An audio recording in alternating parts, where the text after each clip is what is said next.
Vy mi neříkejte, co mám říkat. Já budu říkat tady, co já chci. A vy mi do toho nebudete skákat. Že se z toho 17. listopadu stává spíš den politických manifestací a nevraživosti. Ježiši Mária, veď toto sa nedá počúvať. Kam na takéto veci chodia? Je to americká!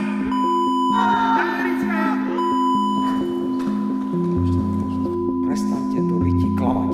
Prestaňte to ryti klamať túto verejnosť. Od rána do večera klamete. Oni neboli ochotní pomôcť, tak z tohto ohľadu sú Rusi dôveryhodnejší partner pre nás. Aha, budú tomu už 2 roky, čo sa Robert Fico skrze manipuláciu, klamstva a šírenie nenávisti dostal späť k moci na Slovensku. Od tej doby posúva Slovensko čoraz bližšie k autokracii a izoluje ho na medzinárodnej scéne, pričom kvalita života bežných ľudí sa čoraz hlbšie prepadá. Pri svojej honbe za pomstou a mocou sa neštíti ničoho a to je presne to, čo ho spája s Andrejom Babišom. S veľkým sebavedomím a žiadnym svedomím preto chce teraz zopakovať Ficové know-how aj tu, aby mohol Česko podriadiť svojim vlastným záujmom. Kedysi ste nám vy zavideli našu Zuzku, my vám nezavidíme vašich Petrov. Ak však nič neurobíme a necháme populistov kričať si a robiť si čo len chcú, tak nám hrozí, že nám nakoniec nezostane nič iné, než len nostalgické spomienky na minulosť. No tak bratia, nerobte tú istú chybu.